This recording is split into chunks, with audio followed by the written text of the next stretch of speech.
अगस्त का महीना था। जोरों से बारिश हो रही थी। चारों तरफ एक खामोशी सी छाई हुई थी।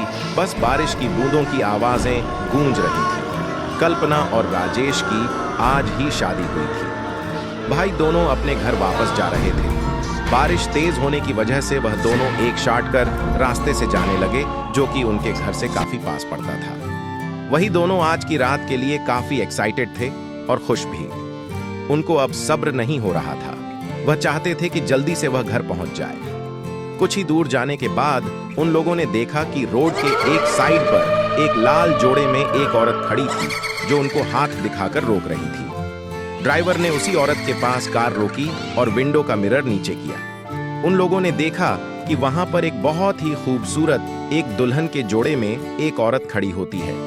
ब्योरात उन लोगों से कहती है, नॉइस, भाई साहब, क्या आप मुझे थोड़ा आगे तक छोड़ सकती हैं? वहीं दोनों सोचते हैं कि रात भी काफी हो रही है और ये बेचारी औरत इतनी रात में कहां पे जाएगी। कोई दोनों उसको अपनी कार में बैठा देते हैं। थोड़ी दूर जाने के बाद ब्योरात कार को एक साइड पर रोकने के लिए कहती है। नॉइस ड्राइवर भी वहीं पर कार रोक देता है। कार से उतर जाती है। फिर वे दोनों आगे चल देते हैं। भाई लोग अपने घर आ जाते हैं। घर आ जाने के बाद वे दोनों आज की रात के लिए काफी एक्साइटेड होते हैं। फिर भाई दोनों एक दूसरे में एक होसे जाते हैं और एक दूसरे को प्यार करने लगते हैं। भाई दोनों एक दूसरे में इतने खो जाते हैं कि उन लोगों को पता ही नहीं चलता है। वह एक दूसरे को प्यार किए जाती है कि तभी वह दुल्हन राजेश के सीने पर अपने नाखून गढ़ा देती है। ये सब देखते ही राज्य घबरा कर उड़ जाता है। वह जो देखता है मानो उसके पैरों तले जमीन खिसक जाती है। वह दिखता है कि वहां पर वही औरत होती है जिसको उन लोगों ने लिफ्ट दी थी, कि तभी खौफनाक रूप में बदल जाती है। उसका ऐसा खौफनाक रूप देखकर डर की वजह से राजेश जमीन पर गिर जाता है।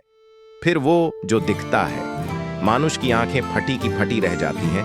वह दिखता कि बेड के नीचे उसकी पत्नी कल्पना होती है। ये सब देखते ही राजेश की चीख निकल जाती है। राजेश की ठीक सुनकर उसके घर वाले जाग जाते हैं और वो राजेश की कमरे में आते हैं। भाई जो देखते हैं मानो उन सब की दिल की धड़कन रोक सी जाती है। भाई सब देखते हैं कि राजेश और कल्पना जमीन पर पड़े होते हैं। वह दोनों मर चुके होते हैं। दोनों के शरीर एकदम सफेद होता है, जैसे उनके शरीर में खून की एक बूंद भी नहीं थी। काफी पता लगाने के बाद उनके घर वालों को पता चलता है कि ये सब खूनी बदू ने किया है।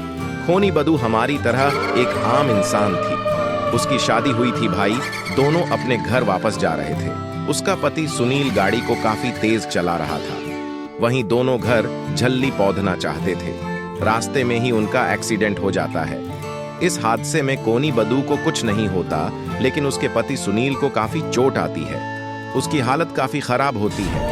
कोनी बदूस सबसे रोड पर लिफ्ट मांगती है कि मेरे पति को हॉस्पिटल ले चलो, लेकिन कोई भी उसको लिफ्ट नहीं देता, ना उसकी मदद करता है। उसका पति मर जाता है। इसी दौरान वो भी गाड़ी के सामने आकर अपनी जान दे देती है। उस दिन के बाद रोड पे जो भी निशान गुजरता है, उसे पहले लिफ्ट मांगती है और बाद में उन्हें मार देती है।